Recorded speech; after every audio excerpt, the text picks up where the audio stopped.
Get ready for the greatest roast of all time, the Roast of Tom Brady, a Netflix live event happening May 5th.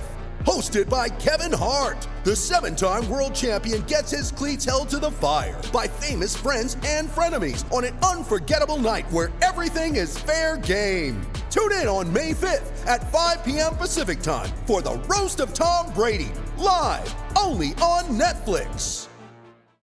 Mother's Day is around the corner. Find the perfect gift for the mom in your life with a stunning piece of jewelry from Blue Nile. From timeless pearls to dazzling gemstones, Blue Nile has something she'll adore. Need it fast? Most items can ship overnight. Plus, enjoy guaranteed free shipping and returns. Don't miss our special Mother's Day deals. Save big on the season's most beautiful trends. For a limited time, get up to 50% off by going to BlueNile.com. That's BlueNile.com. Hey there! Did you know Kroger always gives you savings and rewards on top of our lower-than-low prices? And when you download the Kroger app, you'll enjoy over $500 in savings every week with digital coupons. And don't forget fuel points to help you save up to $1 per gallon at the pump. Want to save even more? With a Boost membership, you'll get double fuel points and free delivery. So shop and save big at Kroger today. Kroger, fresh for everyone. Savings may vary by state. Restrictions apply. See site for details. Thanks for choosing this free Anfield Index podcast. If you'd prefer to listen to this or any of our other shows without adverts, then now's the time to check out Anfield Index Pro. With AI Pro, you can supercharge your entire listening experience. You'll not only get all of our podcasts without the ads, but you'll have them far faster with our Quick Publish feature available exclusively for subscribers. AI Pro also puts you in the heart of our sound studio, with an option to listen to many of our shows live and interact with the podcasters in real time as the shows are recording.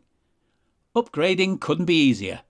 AI Pro is available on all popular podcast platforms, and we have our own apps for Apple and Android. Just head on over to AnfieldIndexPro.com and get started today. Hello everybody, welcome to our latest edition of the Liverbirds. It's been a little while. It's been quite a lot. It's been happening. Not very much of it good. So we're going to pick through the bones of that. I have my regular contributors, Randi and Amy Kate, with me today. So we're going to kick right off with the West Ham game. So whilst it is still mathematically possible, I have to say I kind of put the any title bid to bed after our loss at Crystal Palace. So in terms of this game, again, it felt like we had the bulk of the play, particularly in the first half. We didn't take our chances. We got hit with a bit of a sucker punch just before half time. Managed to get back into the lead and then couldn't hold it. This is my very quick summary, but if I start off with you, Randi, not sure how much of the game that you managed to see, but where has it all gone wrong for us? What's going on, Randi? tell me what's gone wrong. Oh, thank you for that lovely question. Since I got the answer, I mean. If I only knew I'd be on the phone to Klopp, already, of course. So, well, I don't know. And as you said, it's been a lot going on. It's just not a lot of it being good. So I completely agree with you. I mean, since the Palace game, it was, or actually since United, I must admit, that last 2-2, it was sort of a sign, I felt. And also the Everton match was like, because if it's any time, anywhere, you're going to show up, it's going to be there. And for me, that was like, I felt after Fulham that, of course, now they can score goals, actually, and they can score more than once. And they can, of course, not start the scoring bit in the match. Of course, they have to go behind. But since that, I felt, okay, so now we actually can. You've got a chance now. If you give it all the rest of the season, if it looks like it, at least. But then it doesn't. It doesn't fucking look like they give it anything. And I thought that the comment from Klopp, I just have to read it, the quote, that comment from Klopp on, let's see where it was now then. There. On the Everton match. He says, in Germany, when the crowd is not happy with the team and they think they're not giving it all in the match, they're singing, Wir wollen auch kämpfen sehen. And that translates into, I want to see you fight. And he said during the match, he wanted to sing that song. And that says a lot, doesn't it? I mean, something is definitely broken. And maybe now the fact that he's leaving has done something to them. And now it's showing. I don't know. It's just like the aftermath. And, it looks like they are, not respecting the Klopp anymore and stuff like that. I just feel it's something is broken. And it's very hard, Amy Kate, to see a fairy tale ending in sports. It very rarely happens. And, there was a point, not that long ago when we thought we might get a little bit of a fairy tale ending. Clearly, we're not now. Sort of picking up on Randi's point, is this about, players sort of, losing sight of the collective and starting to worry about their individual positions with whoever the new manager is, and we'll come on to that. Is there something more fundamental? What do you think's going on? That's a really good point, and I agree with Randi. There's something going on. It's like we've just lost the fight. You can see it in Klopp's face. You can see it in the team. It's like, I thought maybe it would galvanize them and let's win this for Klopp. Let's go out strong. But that's not what's happening. And we've literally blown it. It's like we've just fallen apart. And that's a good point. I mean, obviously we don't know what's going on, but I definitely could see that it's something is within them. And maybe it is, do I have a job after this? Am I going to get transferred? Do I want to stay? I don't know. It's not the same team. And it's been, I think they said at the end of the game that we had lost, we've only won 2 in 7 games, and we've drawn or lost all the rest. And it's just like, what's happening to us? I don't know. And then the other thing is what's going on with Mo Salah. Like, what was that? I mean, I'm assuming it was probably because he was on the bench and he was pissed, but like the behavior was just shocking. And you're seeing that this is not the same team. And there's definitely things behind the scenes that are happening that we don't know, but we can all see it. And it's heartbreaking. It really is. Yeah, I think there's a weird symmetry for me in some of this. When I think about when Klopp first came in, and I remember him, it was ironically the Crystal Palace game, and he talked about how lonely he felt on the sideline.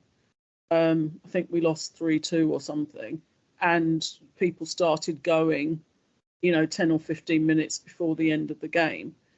And, this was in his first season. And, he sort of talked about, being there to support the team, but, the team having to give the supporters the belief that, something would happen.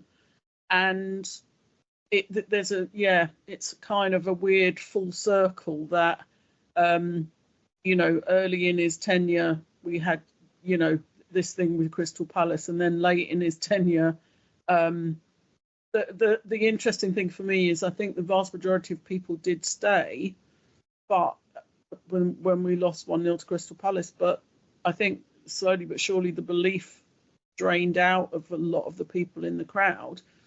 And, you know, I was there and honestly, I thought, and we talked about it afterwards, I thought, you know, we could have played another 2 hours and I wasn't convinced we would score. It was one of those games where, you know, lucky saves, ricocheted, people putting their bodies on the line, bad decisions by us. Just, yeah, it was one of the things, but it did feel kind of symbolic when you look at his overall tenure, and also that first season. I think we drew. I mean, unfortunately, it would have been better if we had, but I think we drew against Everton as well in that sort of period. So, you know, no, there's no fairy tale ending, but maybe there is a symmetry of what's happened. I think it's really sad. I in terms of your question about Mo Salah, I think there is a massive amount of frustration for Salah. Oh, I agree. I absolutely agree. Because he's not playing well, and he hasn't been scoring, and he's been missing chances that over the last 5 seasons he would have absolutely buried without even blinking. So I think that there is definitely that element of it. I think he probably was pissed off that he was on the bench. But honestly, when I think about the game before the Fulham game, where, you know, he wasn't great. You could never say he hides. You never say he doesn't want the ball or anything. He absolutely does, but he's just not in great form. So, you know, as the manager, Klopp is sort of saying, well, you know, maybe he will have more impact coming off the bench, and I'll try something a bit different because it's not working. So, I don't have an issue about that. I kind of, I don't have an issue to an extent with players showing a bit of frustration. It just felt like it was just really unfortunate, particularly, you know, as we're coming to the end of this era. That's what people are going to be talking about, as opposed to, you know, the last 5.5 years and the journey that they've both been on, and how, you know, Klopp turned, you know, Salah is a fabulous player. Klopp is intrinsic to the fact that he's become a world-class player, as well as his hard work. And hopefully, you know, it is a spat, and, you know, they won't forget everything that they've done together. But it wasn't a bit unsavoury to see, to be honest. But yeah, well, we did all hope that there was a galvanisation coming, and for a while it felt like there was. I just don't know.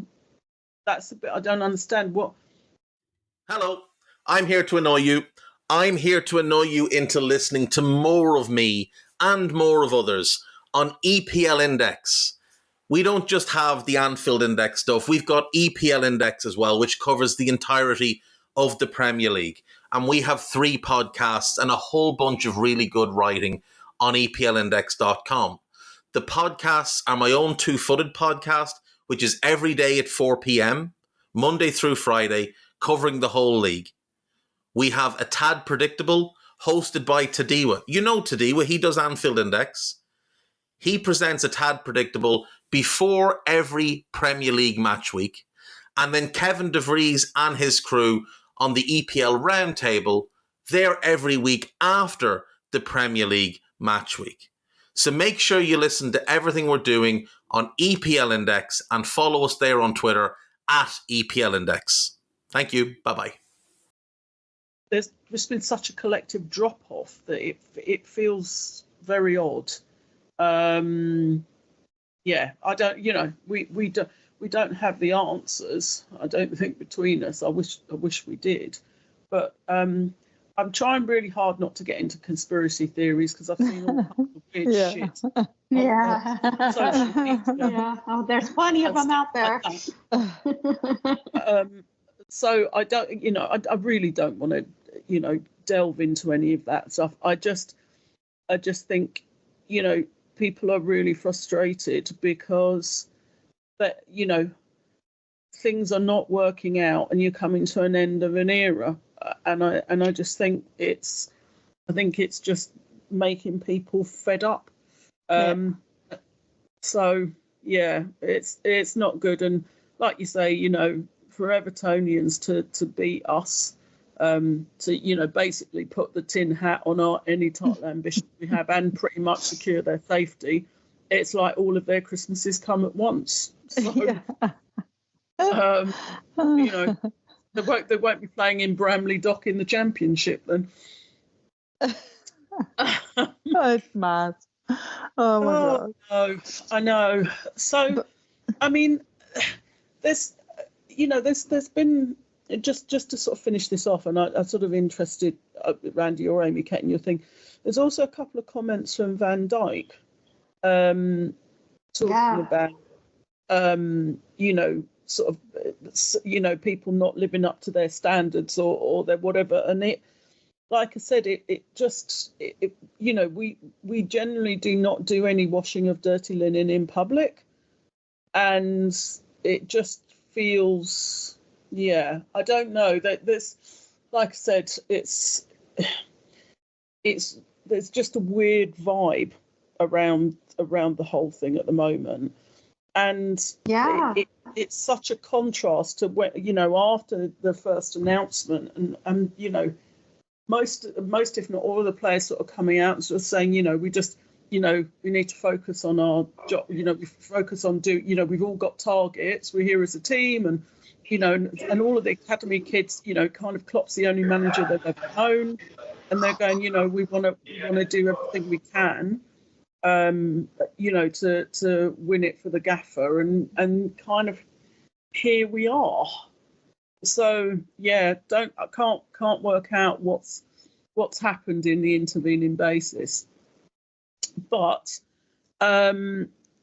Mother's Day is around the corner. Find the perfect gift for the mom in your life with a stunning piece of jewelry from Blue Nile. From timeless pearls to dazzling gemstones, Blue Nile has something she'll adore. Need it fast? Most items can ship overnight. Plus, enjoy guaranteed free shipping and returns. Don't miss our special Mother's Day deals. Save big on the season's most beautiful trends. For a limited time, get up to 50% off by going to BlueNile.com. That's BlueNile.com.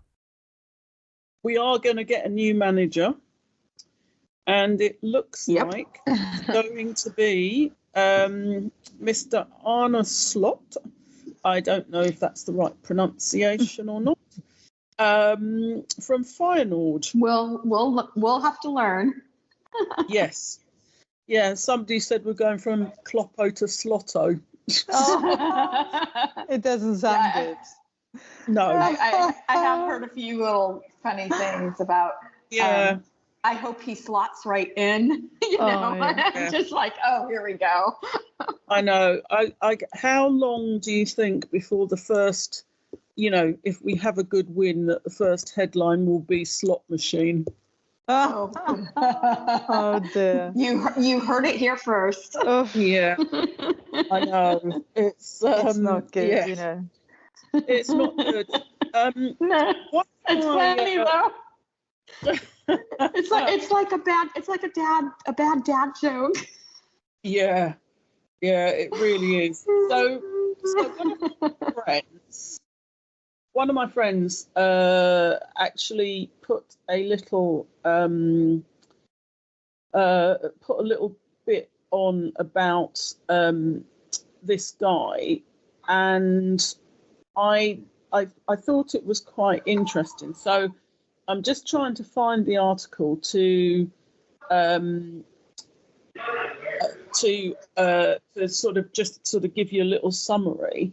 But what they said about, one of the things they said about Feyenoord and Arne Slot was that when he went there, basically Feyenoord had no money and basically sold the whole team between reaching a European final and then winning the league. They had 17 new players arrived, and Slot seemed to improve them all, and within 10 months had won the title.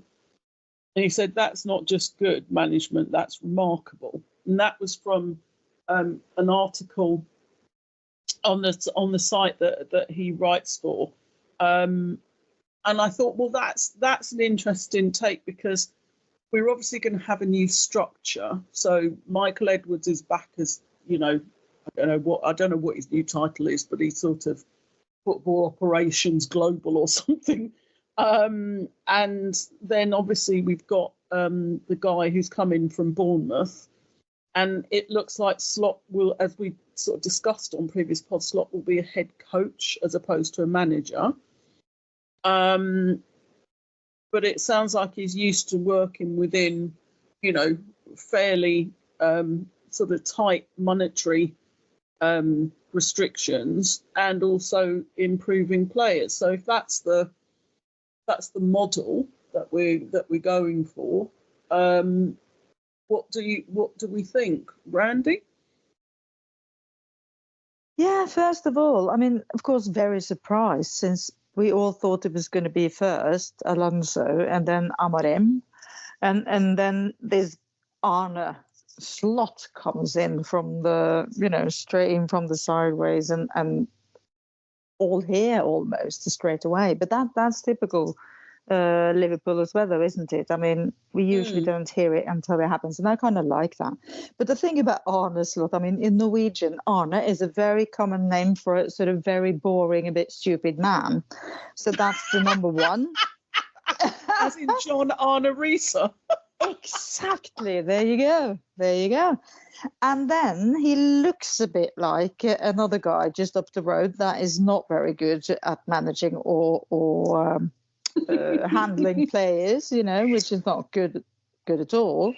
The good thing, though, apparently, is that he is, as you said, I mean, he's used to working within quite sort of narrow frame of money, or almost nothing at all, and making all the players better. And he used the kids. He's very good with people, apparently, and he's calm and fun with the press. I mean, what more do you want?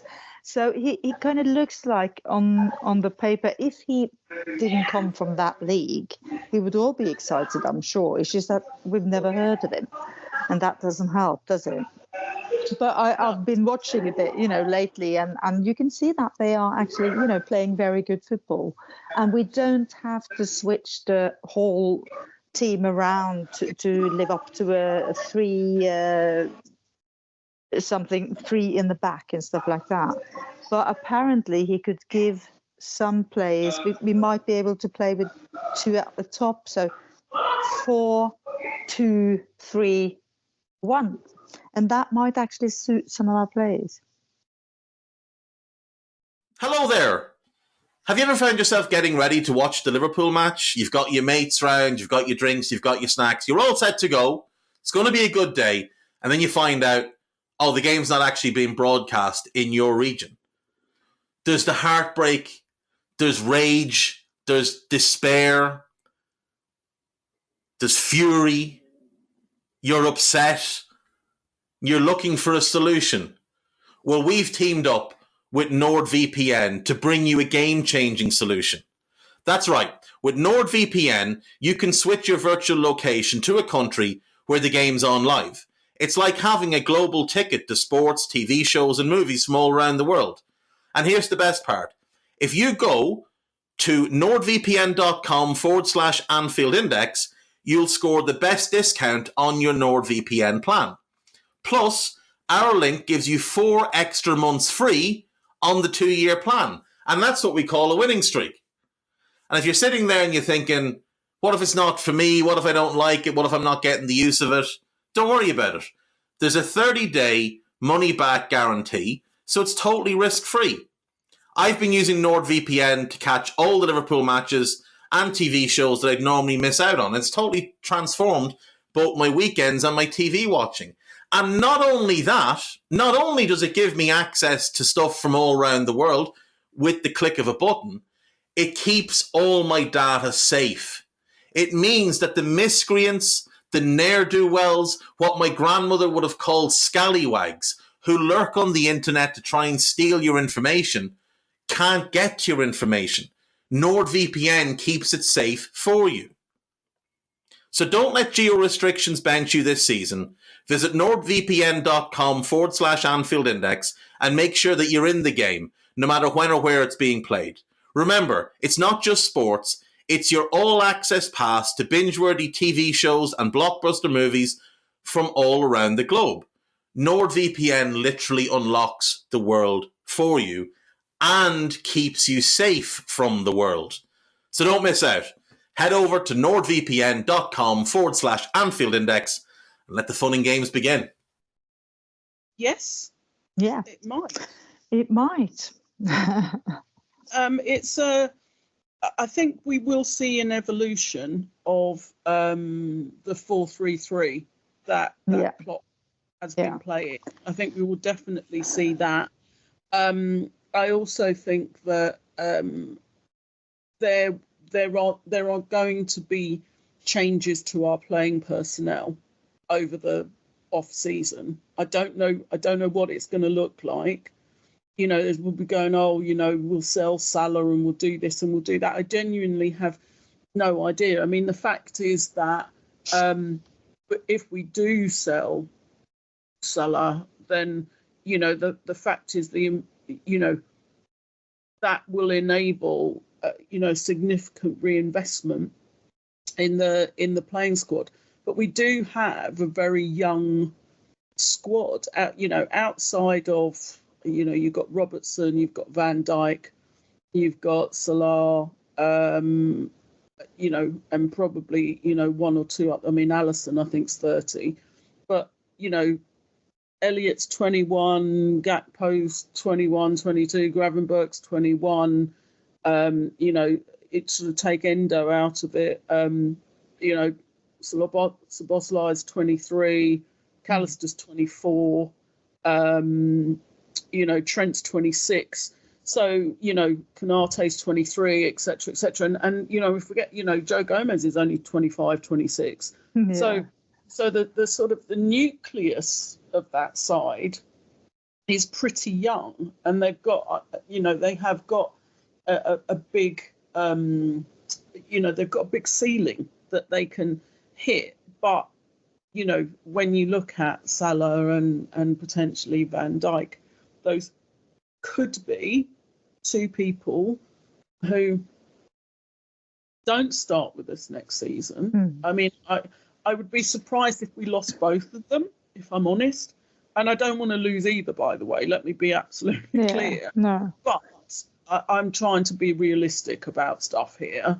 That, I think if we had won more trophies, and I think if we had maintained our title challenge right up until the end and potentially won it, then I think Salah would have gone, but with everybody's kind of, he's won 2 titles, he's done X, Y, and Z. Whereas now, I think he may still end up going. I don't know, but it will just be. There'll just be a little, there'll be that sadness around it. As neither he nor Klopp really should have gone out like this if he ends up going in the off season as well. Does that make sense? Yeah. And I find it a bit strange. I mean, Virgil was asked about a comment after the Arne Slot news, and he was like a bit weird, and that is a bit dangerous, isn't it? I mean, it's about, he's apparently one of the best managers in Holland at the moment, and we'll see and stuff like that. He didn't seem enthusiastic at all, so I don't know. Ooh. Yeah, I mean, he's quite laid back as a person, but also, the Dutch do, they sometimes do have a little bit of drama between themselves. Yeah. So, you never can tell.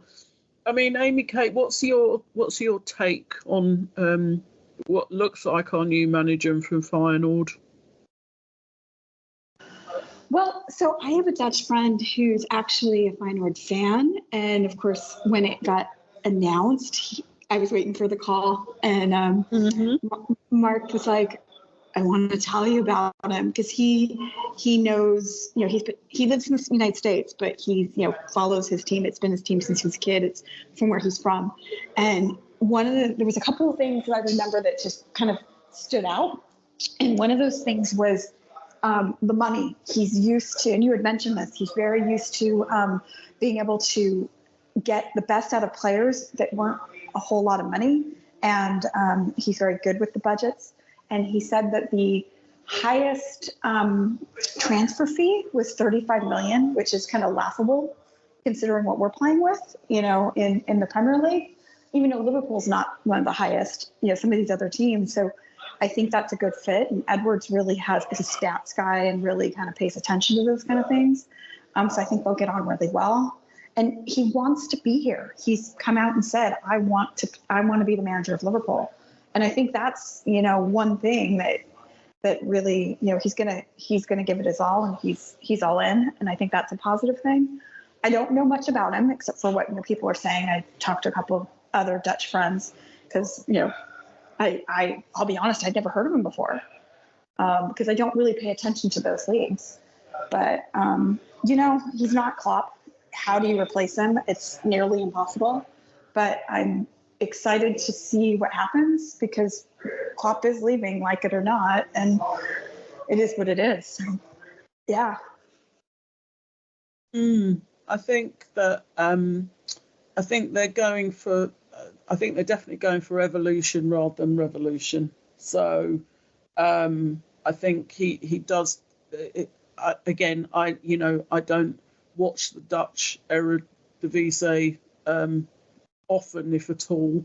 So I can't really comment on it. I only what I've read around his side and how they play an attacking style of football, and some similarities in terms of his approach to some of the things that Klopp's done. And like I said, if you look at the agent squad, you look at what he's potentially inheriting from Klopp, it's very, very different than what Klopp inherited when he came in.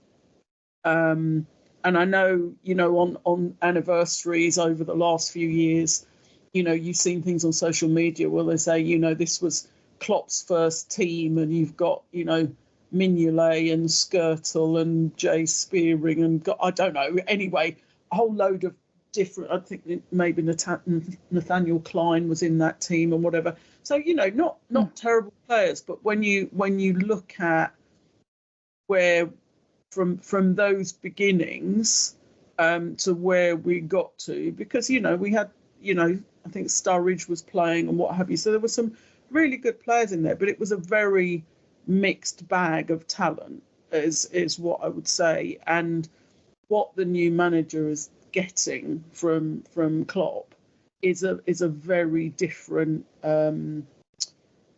it's a very different inheritance than what Klopp got when he came into the club. Yeah. So I think agree. That's positive. Yeah. Well, you know what? I mean, actually, there's not a single player now that with the club that when Klopp started, because Gomez wasn't he there? Oh wait, I'll be wrong. You know what? You're right. Gomez is the only one left because Hendo's gone now, and Firmino was gone the end of last season. But they were the only two that except for Gomez, and I apologize, I forgot that he was there first. Obviously, Trent. I'm not going to count the academy kids because Klopp's the one that decided to bring them up into the first team. So that doesn't count because he chose to bring them up opposed to keep them there. But everybody's gone. But I mean, also let's look how long ago it was. I mean, that makes sense too. That's kind of natural for players to move on. But it'll be interesting to see. And who knows? But because it's Slot and it being the Dutch connection, and I could be really off base here, maybe more wishful thinking that maybe Van Dijk will want to stay. But I guess only time will tell. And I would like to see, I don't really want Mo to go. I know there's been a lot of talk, go sell him now. The way I look at it, I mean, if a player wants to go, just go. But I don't want him to go on a free. So either offer him another contract, whatever you want, pretty much, obviously within reason, but or just sell him and get the money for him and rebuild. And we're going to have to rebuild anyway. I mean, we're losing, after losing Klopp, I mean, it's always a rebuild when a new manager comes in. So, yeah, I don't know. I feel like this is such depressing. It's the backroom staff as well. Yeah, they're all. So, my understanding is that nobody has. I know that Pep wants to leave because he wants to move on and manage, but nobody's. And I don't blame them. But the club can't. And I don't have any sources. This is just on the street kind of thing. But the club can't guarantee that they have a job. So everybody's looking for another job and wants to go because, what are you going to do? Sit around and wait and then it's too late? Hey guys, it's Eddie Gibbs from Anfield Index here. I hope you're enjoying this podcast and I'm sorry to call time on the show before it ends. In the current climate, it's tougher than ever before to offer podcasts for free. At Anfield Index, we produce over 75 free shows every month, which I'm confident is unparalleled in the LFC sphere. Whilst we'd love to offer everything for free, the production costs now make this impossible. That said, we don't want to follow the model of other channels and lock all of our content behind a paywall. So what we've decided to do is to continue offering every show for free, but cut that offering to 30 minutes on our longer shows. So to get all of our shows in full and enjoy the best of everything we have to offer, we really hope you'll consider supporting the channel and signing up at AnfieldIndexPro.com. For about the price of 1 cup of coffee, you'll get every podcast in full with 0 ads. You'll also get access to our LFC VIP community, where you can enjoy live podcasts, engage with our podcasters, and chat with other Reds in real time. So that website again, AnfieldIndexPro.com. Join today. Sports Social Podcast Network.